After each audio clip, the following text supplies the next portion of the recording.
So hey guys, I'm going to talk about an artwork of the future. What would that artwork look like? That's a very hard question. So perhaps a good start would be to look again at how this question has been asked previously. An intuitive place to start might be a book by German composer Richard Wagner, who dabbled in philosophy and published a book by the same name in the year 1850, quite literally called The Artwork of the Future. So what was his idea? It seems structured around a progress into what he called Gesamtkunstwerk, which translates to quite literally a complete work of art. He thought that opera, sort of, or rather he called it a music theater or musical drama, constituted the highest work of art. That an amalgamate of different media that came together to create such an experience clearly lends itself to superiority, clearly lends itself to clear and more potent symbolism, and hence, well, he dreamt big too. And this is certainly a huge art form. Testament to that is the fact that not a single theater in his availability was willing to put out his operas. He had to build his own one with innovations to staging and innovations to architecture just to suit his idea of what makes a good work of art.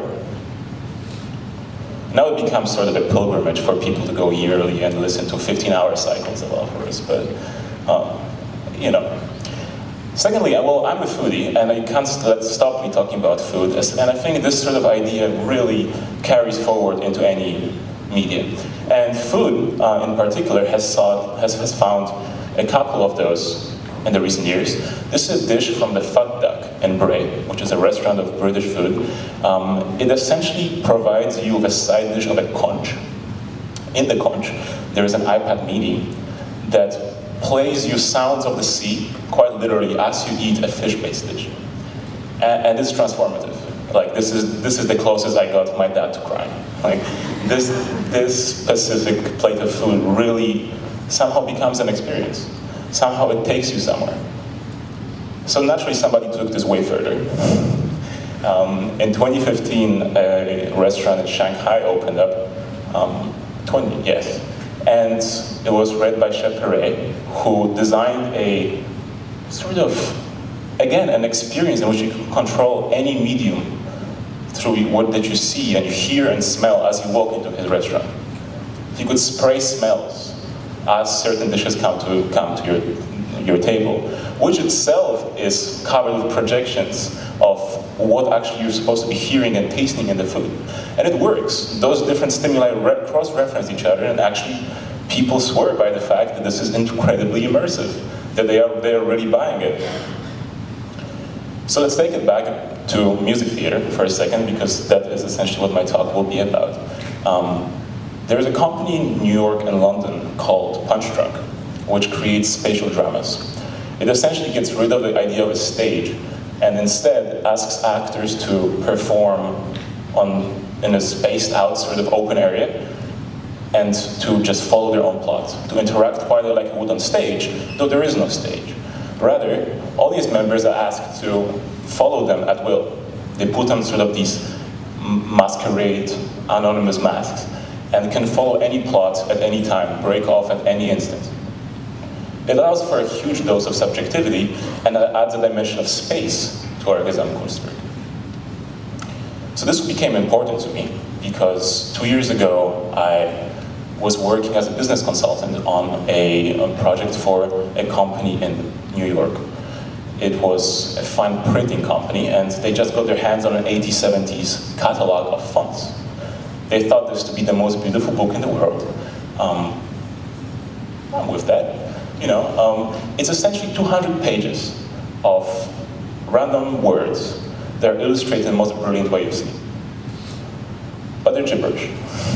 They don't mean nothing, and they essentially asked me to write an opera about it. Which is hard. As you know, operas usually have plot. They usually have a narrative running through and dictating a story. So I was inspired by the previously mentioned Sleep No More performance. I thought to include an element of space instead of an element of narration. But we have no narration, we have no theater, really. We have no theater to speak of, no drama to build theater around. But But once we consider the idea of Gesamtkunstwerk as it applies to this performance, it suddenly becomes the fact that opera is made up of all these media interacting. All these media give you platform for expression, and here only the narrative is striked out. Here we only don't get narrative that's leading us through different pieces of work.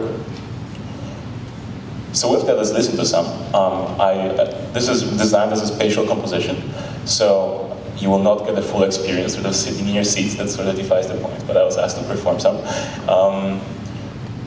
Sort of in line with my thought of Gesamtkunstwerk, this is also a collaboration video. A friend of mine who is a digital sort of distortion artist did the video for it. And we'll play you a 4-minute excerpt of that right now.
So what you saw there is essentially a sonic equivalent of an art gallery. You explore this place. Quite unlike sort of walking into an art gallery and seeing a piece of art on the wall, you walk into a live performance that exists at the same time. There is a screen in front of every performer that has a live stream of a conductor that you can't see. And this conductor conducts them live to play a single piece of music that sort of binds itself together into this performance. So that was pretty cool. It will be happening the June 3rd. This doesn't really give it exactly its representation in this space, but if you're interested, that's where it will be. But okay, so let's abandon the space of musical theater for a second, and let's talk about how you can use the idea of Gesamtkunstwerk in your daily lives. Because hey, not everybody wants to write a piece of music like this. So I think what was pretty evident is that this is applicable to almost any field. I think a very clear illustration of that is sort of a difference that you experience when you walk next to a Apple storefront and a Microsoft storefront. You know, one person, specifically this guy, you might recognize him, really has this idea at the back of his head. So perhaps the next time you're designing a talk, or you're designing a product, or you're giving someone to something, or somebody's even coming to your dinner party, just think about how you can curate their experience, so to include everything that you can think about will be going through their heads. Because that will actually change their impression fully. It will make it broader, make it wider, and you guys will make more beautiful moments. Thank you.